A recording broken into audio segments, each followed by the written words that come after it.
पंडित जी के पास उनके गीता ज्ञान ब्लॉग के एक रेगुलर रीडर का कॉल आया था। इनका नाम सचिन था। सचिन एक रिसर्च स्कॉलर थे और अब्रॉड की एक बहुत बड़ी यूनिवर्सिटी में पीएचडी कर रहे थे।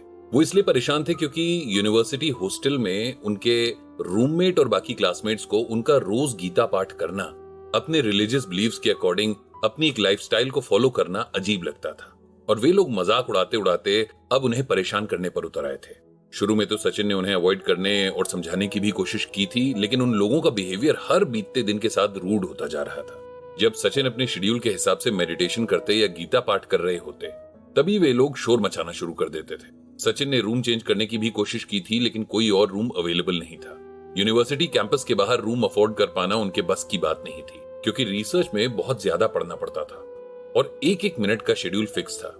इसीलिए पढ़ाई के साथ वो कोई पार्ट टाइम जॉब भी नहीं कर सकते थे और बिना जॉब के लिमिटेड पैसों में वो सिर्फ हॉस्टल का रूम ही अफोर्ड कर सकते थे।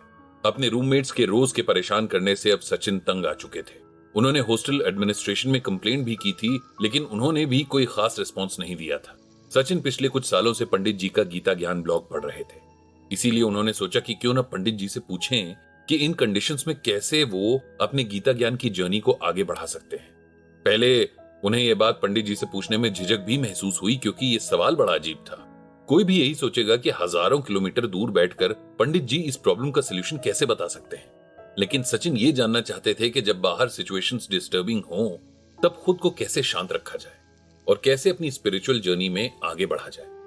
इतने सालों से गीता ज्ञान को रेगुलरली पढ़ने और समझने से पंडित जी को एक बात की अच्छी समझ हो गई थी, और वो ये कि लोगों के मन को अच्छी तरह से वो समझने लगे हैं। किन सिचुएशंस में लोग किस तरह रिएक्ट करते हैं, क्यों करते हैं, इसकी एक गहरी समझ उनके अंदर डेवलप हो गई थी।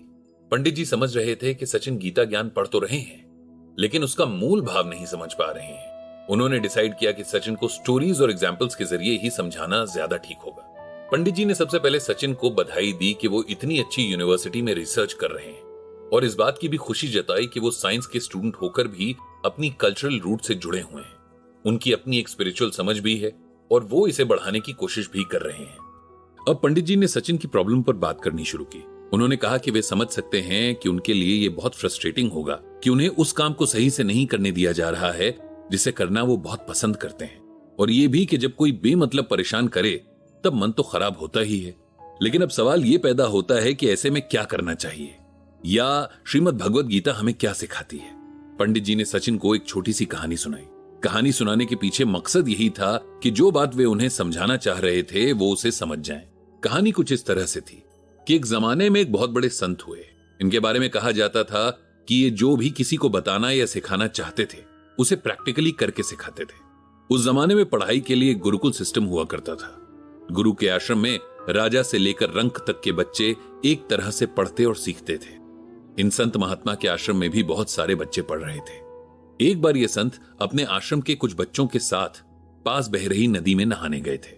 नदी में नहाते वक्त संत को तेज धारा में बहता हुआ बिच्छू दिखाई दिया।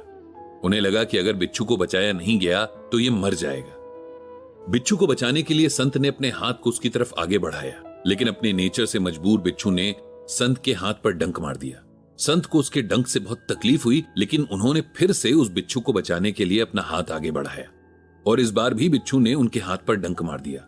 संत इस बार दर्द से कराह उठे, लेकिन उन्होंने फिर कोशिश की। इस तरह संत का बिच्छू को बचाने की कोशिश करना और बिच्छू का डंक मारना कई बार चला, लेकिन आखिर वे संत अपनी कोशिश में सफल हुए और बिच्छू को पानी से बाहर निकाल लिया। इस पूरे प्रोसेस में संत के हाथ में बिच्छू ने बहुत बार डंक मारे। पास खड़े बच्चे ये सब देख रहे थे। उन्हें अपने गुरु के हाथ पर बिच्छू का इस तरह डंक मारना बहुत खराब लगा था। उनमें से एक बच्चे से नहीं रहा गया और उसने संत से पूछ ही लिया कि गुरुजी, जब बिच्छू आपको डंक मार रहा था तो आपने इसे पानी के बाहर क्यों निकाला?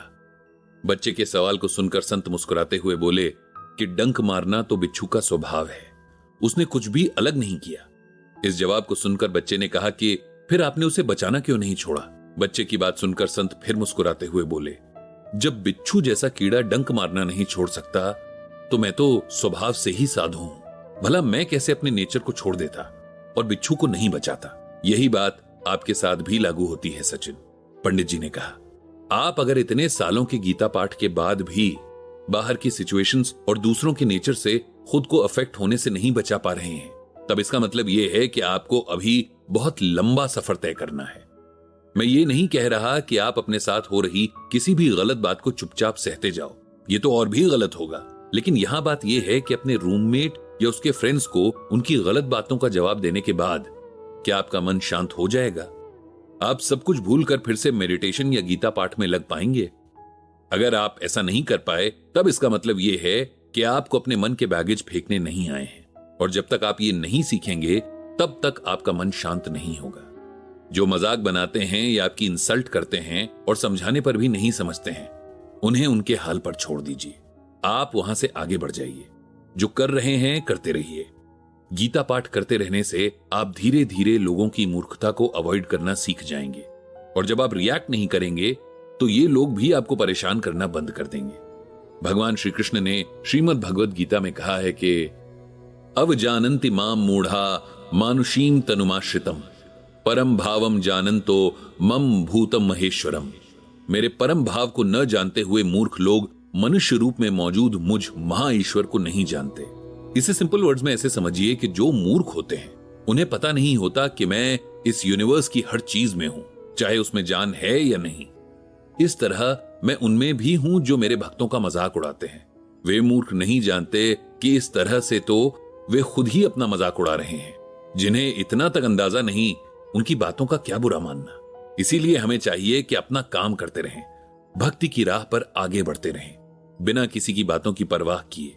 इसके बाद पंडित जी ने सचिन के लिए भगवान श्री कृष्ण से प्रार्थना करते हुए, उन्हें यह भरोसा दिलाते हुए कि भगवान उनके रूममेट्स को सद्बुद्धि देंगे, अपनी बात